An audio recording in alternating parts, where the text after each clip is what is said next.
সাধারণ মানুষ এবং শিক্ষার্থীদের উপর নারকীয় হত্যাযজ্ঞের প্রতিবাদে এবার অ্যাকশনে নেমেছেন প্রবাসী বাংলাদেশিরা। বিদেশে বসেই তারা শুরু করেছেন স্মরণকালের ঐতিহাসিক এক আন্দোলন, যার নাম দেয়া হয়েছে রেমিটেন্স শাটডাউন।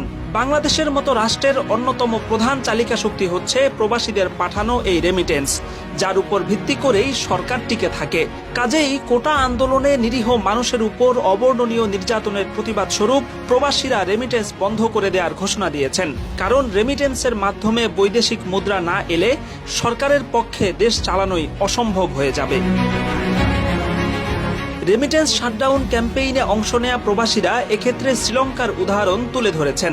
সেখানে রাজাপাকসে পরিবারের দুর্নীতির সীমা ছাড়িয়ে যাওয়ার পর শ্রীলঙ্কান প্রবাসীরা দেশে রেমিটেন্স পাঠানো বন্ধ করে দেন। এর কিছুদিনের মধ্যেই বৈদেশিক বাণিজ্য লেনদেন এবং ঋণ পরিশোধ করতে না পেরে সেখানকার সরকারের পতন ঘটে।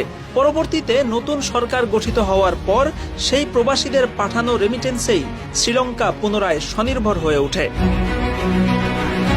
শ্রীলঙ্কার ঘটনায় উদ্বুদ্ধ হয়ে প্রবাসীরা শাটডাউন শুরু করার কয়েকদিনের মধ্যেই রেমিটেন্সের প্রবাহে ভয়াবহ ধস নেমেছে। বাংলাদেশ ব্যাংকের পরিসংখ্যান বলছে, চলতি জুলাই মাসের প্রথমার্ধে প্রত্যেক দিন যেখানে প্রায় $8 কোটি রেমিটেন্স এসেছে, সেখানে কোটা আন্দোলন শুরু হওয়ার পর এক সপ্তাহেও $8 কোটি আসেনি।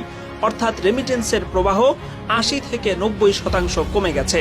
এমনকি গতকাল রবিবার রেমিটেন্সের মাত্রা 0.70% নেমে এসেছে, যা আজকে আরও কমে যাবে বলে আভাস পাওয়া যাচ্ছে। বিশ্লেষকরা বলছেন, রেমিটেন্সের এই ধস কিছুদিন অব্যাহত থাকলে সরকার বড় ধরনের বেকায়দায় পড়ে যাবে।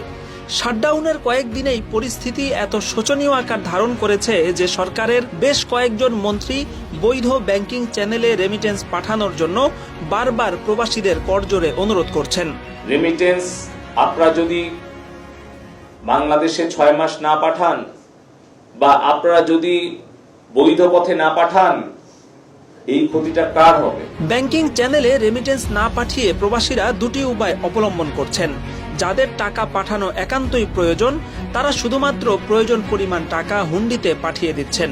তবে অনেকেই সিদ্ধান্ত নিয়েছেন তারা ব্যাংকিং চ্যানেলেই টাকা পাঠাবেন, কিন্তু সেটা 3 থেকে 6 মাস পরে। কারণ ততদিন পর্যন্ত বৈদেশিক মুদ্রা না পেয়ে সরকারের একটা উচিত শিক্ষা হয়ে যাবে বলে তারা মনে করেন। এছাড়া বেশ কিছুদিন বৈদেশিক মুদ্রা নিজের কাছে রেখে দিলে ততদিনে টাকার মান যেহেতু আরো কমে যাবে, ফলে তারা একই পরিমাণ মুদ্রা কয়েক মাস পর পাঠালে বাংলা টাকার ক্ষেত্রেও আরো ভালো রেট পাবেন।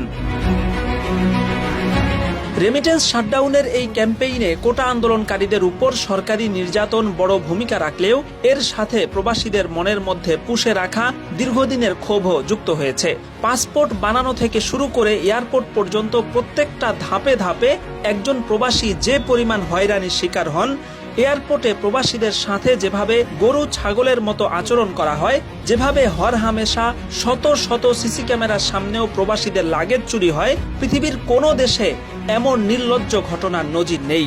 এয়ারপোর্টের সামনের থেকে আমার কথা এই ব্যাগ নিতে পারবি না, তুই এটা আমাকে দিয়া দা, এর যা আমার বিমানের বুক থেকে আমার থেকে। বোদ্ধা মহল মনে করছেন, প্রবাসীরা রেমিটেন্স বন্ধ করে দিয়ে একটা উচিত শিক্ষা দেওয়ার ব্যবস্থা করেছেন।